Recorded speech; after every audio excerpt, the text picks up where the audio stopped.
The war has up to now been grand movements and charges. The war has up to now been grand movements and charges, but as 1864 continues, it has become that of attrition. The years have drained our divisions and sapped our support. Dark times are approaching. Black clouds are overhead as better brigades break, and the upcoming election will decide disunion. A storm has arrived. The question is, can we weather it? Let's start this week off with my favorite thing, rebel fear.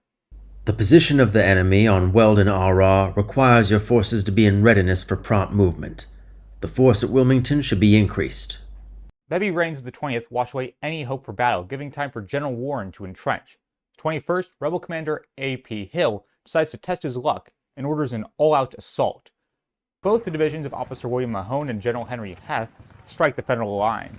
Artillery weakens the charge so greatly that the musket fire is almost unnecessary. General John Sander is killed during the battle. Despite last week's victories, the battle ends with Confederate withdrawal. At a far greater cost, we claim the Weldon Railroad. Nobles immediately start to feel the pinch. Our supply of corn is exhausted today. Now I'm informed that the small reserve in Richmond is consumed. Things look even worse for Lee as the 2nd Corps that fought at Deep Bottom has returned to the siege line following a draw. Though both battles ensured more Federal deaths than Confederate, Lee has no men to spare, and Grant has plenty. Though fresh from a fight, Hancock is sent to continue the Weldon Railroad campaign. General David Gregg rides along the victory column. His cavalry sent in support. After an exhausting march, the Cavalry Division and the 1st Division under temporary command General Nelson A. Miles, as Barlow is ill, arrives at the old works of the 6th Corps. Instead of beautiful trenches, abattisses were instead hastily thrown up with multiple gaps. Lee sends his 3rd Corps and his Cavalry Corps, reformed under the command of Wade Hampton III, to defeat his opponents. The advance force of Hancock is called back. The destruction of the rail line must be suspended until the assault of Lee. 1400 hours, the battle begins as Hill's infantry strikes. The battle around the rifle pits are fierce, but without the support of Confederate cavalry it loses its power. The enemy divisions reform with the elements of surprise loss.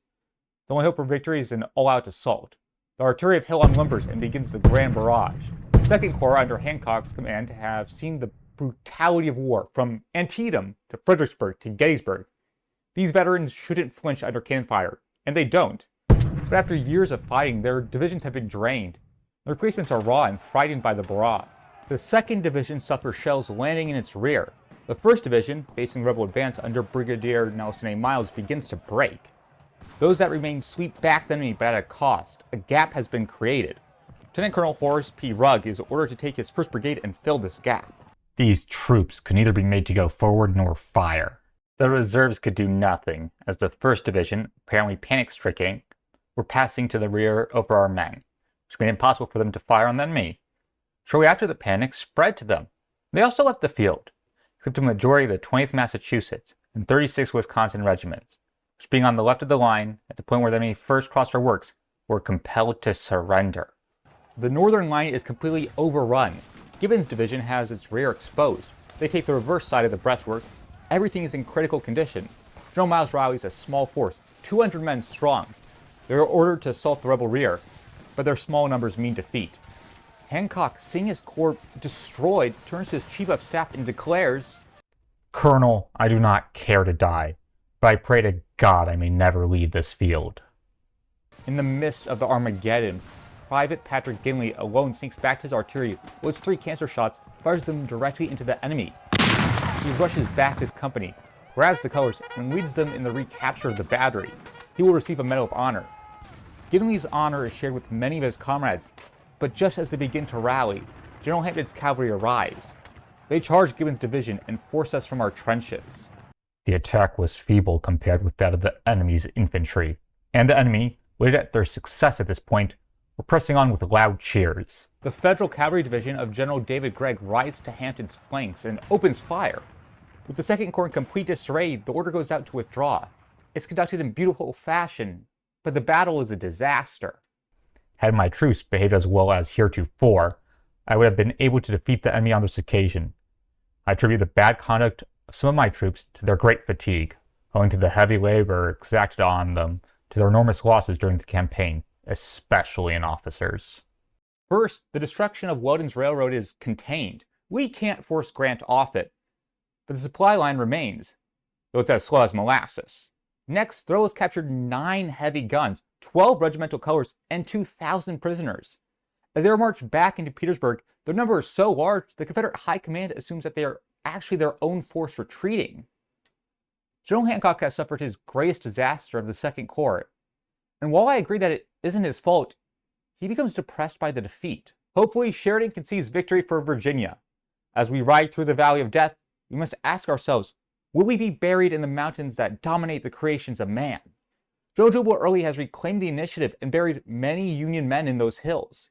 He has brought his force to bear at Summit Point against the rearguard of Sheridan's army. Sheridan is at his headquarters at Locust Point when shells explode overhead. Reports come flooding in. His cavalry divisions are holding off enemy infantry. He could either reinforce them and bring on a real battle, but that would be on Early's terms. So at night, he disengages. The battle claimed a total of 1,000 men. Sheridan falls back to Hallstown and fortifies. Early advances to Bunker Hill. After 2 weeks of constant fighting, armies are back where they started. The rebels reclaim the Baltimore and Ohio Railroad. The Union doesn't want the trains. We want Early. Blue brigades advance to trap secessionist stragglers or force a fight of unequal terms. Unfortunately, the Confederate cunning stops Sheridan's strategy. Early probes the defenses of Hallstown. Sheridan's fortress is too much for him. So instead, he strikes towards Maryland and Pennsylvania. Those blue bellies will have to react. General Fitz-Lee's movements are blocked by William Averell's cavalry division. Early is stopped by 2 divisions, but 2 mounted divisions can't stop 4 infantry divisions, and Early forces a crossing. General Custer's bravery leads to his encirclement, but his cunning allows him to escape via the Potomac River. If Early followed Custer, he would be encircled, though it's a tempting target. He declines the gambit. The chess game has reached a stalemate. Now is the time for muscle. General Crook takes his army and strikes General Anderson's force. Through strength of arms, he claims the earthworks of the rebels. Early falls back to Bunker Hill to avoid the risk of being flanked. Fort Morgan, Alabama. The sounds of blue batteries terrifies the Confederates behind the walls. The crackling of fire soon brings their attention elsewhere, needing to keep the gunpowder from igniting. The barrels are thrown into a well, no means of defense, and water contaminated. The hopes of holding out are over. Brigadier General Page is forced to surrender, but on his terms. He takes his sword and breaks it over his knee, destroys his remaining munitions, and spikes his cannons. Did this happen before or after the actual surrender? Before, but Page is arrested under suspicion. While the city of Mobile still is held by rebels, the water is under the old flag. Halifax, Nova Scotia. The Canadian harbor watches as federal vessels enter the harbor looking for the CSS Tallahassee. The secessionist ship had left the day before. Drats. The rebel raider returns to the safety of the South, entering Wilmington. Unlike the ships before, the steamer's success is purely due to luck, and its victories are against defenseless civilians. The devil in the saddle is riding again. Forrest, following his major defeat at Tupelo, has a wounded body and wounded pride. He needs a victory. Returning to his raids, he has a plan. Battle-hardened veterans make poor opponents.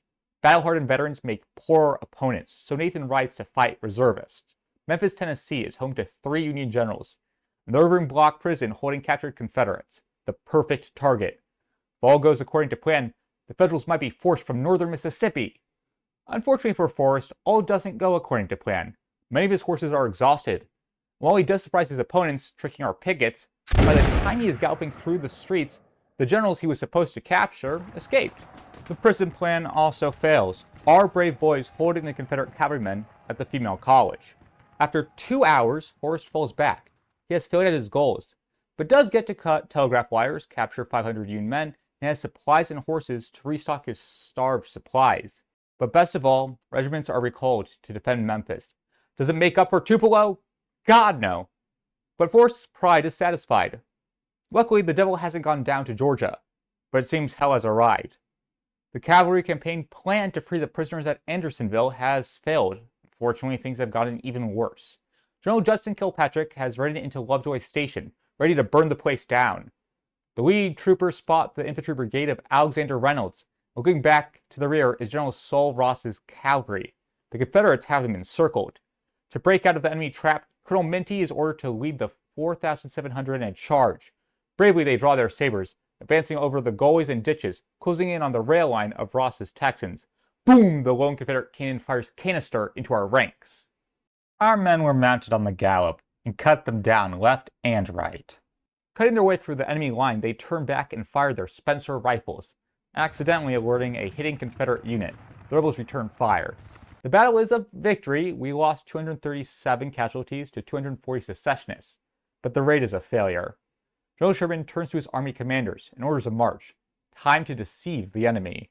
He wires Halleck asking for the War Department to give currency to the idea that I'm to remain quiet till events transpire in other quarters. Let the idea be printed so as to reach Richmond in 3 days. You understand the effect.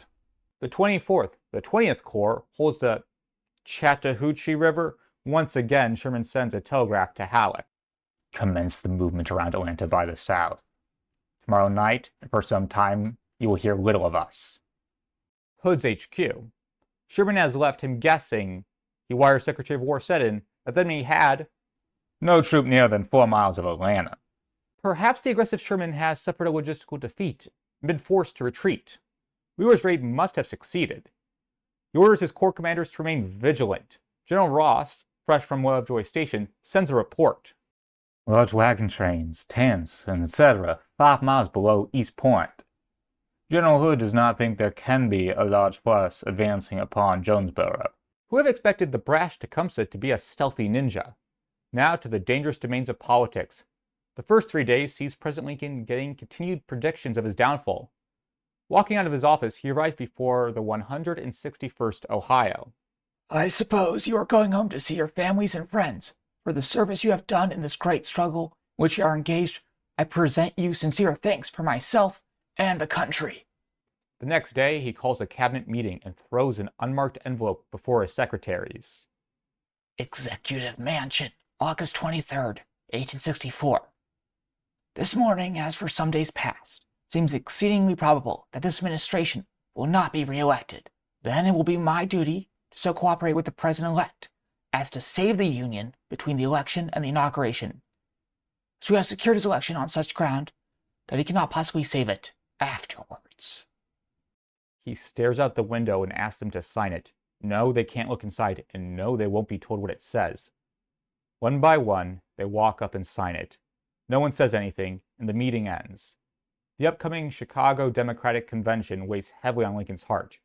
He once again takes to the pen. You will proceed forthwith and obtain, if possible, a conference for peace with Honorable Jefferson Davis, or any person by him authorized for that purpose. You will address him in entirely respectful terms, at all events, and any that may be indispensable to secure the conference.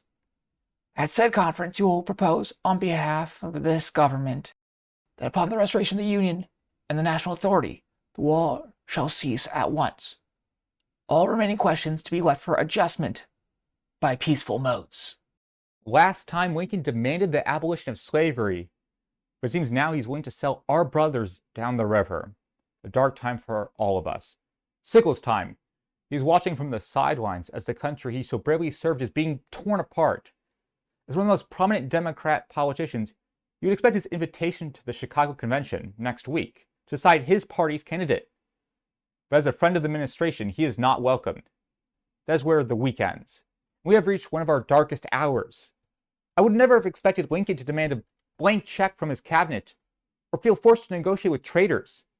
The breaking of the Second Corps is a bad sign for the state of our army, and the desperation of our politicians is a terrible sign of the state. But I have faith. Our country survived the burning of the Capitol and the winter at Valley Forge. The forces of freedom will always prevail. Right?